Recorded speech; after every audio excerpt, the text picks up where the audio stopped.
காலை ஒளி. எழுதியவர் திருமதி டோரா எட்வின். நீ விரும்புகிற கதவுகளையே நான் திறக்க வேண்டும் என்று நினைக்கிறாய் அல்லது துக்கப்படுகிறாய். மகனே, மகளே, சரியான வேளையில் சரியான கதவை நான் திறப்பேன். உன் துதியின் சத்தமே சரியான வாசலை திறக்கக்கூடியது. உமக்கு கோடி ஸ்தோத்திரமப்பா என்கிறாய். அது என்னை மகிழ்விக்கிறது. எத்தனை வழிகளில் உன்னை நடத்தினேன். உன்னை அழித்து போடாமல் மன்னித்தேன். உன் காயங்களை கட்டி எண்ணெய் பூசி ஆற்றி தேற்றி அன்பால் நடத்தினேன். உன் கண்களிலிருந்து வழிந்தோடும் கண்ணீருக்கு ஒரு நோக்கம் உண்டு. அது உன் இருதயத்தை கழுவக்கூடியது, உன்னை சுத்திகரித்து நல்வழிப்படுத்தக்கூடியது, உன் பெருமை என்கிற பெரிய மதிலை இடித்து நொறுக்கக்கூடியது. மகளே, மகனே, கலங்காதே.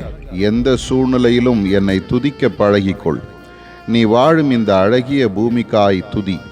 அபரிமிதமான தண்ணீர், உன்னை அளக்க முடியாத காற்று, பிராணவாயு மற்றும் பூமிக்குள் உனக்கு தேவையான பொருட்கள், பொன், வெள்ளி போன்ற விலையேற பெற்ற உலோகங்கள், பூமியின் மேல் அபரிமிதமாய் விளையும் புல், பூண்டுகள், காய்கள், கனிகள், தானிய வகைகள், பூக்கள், சோலைகள், உன்னால் கிரகிக்க முடியாத ஆகாயத்து மண்டலத்தில் உள்ள சூரிய சந்திர நட்சத்திரங்களும் அவைகளின் அசைவுகளும், இன்னமும் விசித்திர வினோதமாய் உருவாக்கப்பட்டுள்ள உன் சரீரம், உன் கண்கள், ஆவி, ஆத்துமா, இன்னமும் எண்ணி முடியாத ஆசீர்வாதங்கள், அதிசயங்கள், எண்ணி எண்ணி துதிசை. நன்றி செலுத்து. உன் துக்கம் பறந்து போம்.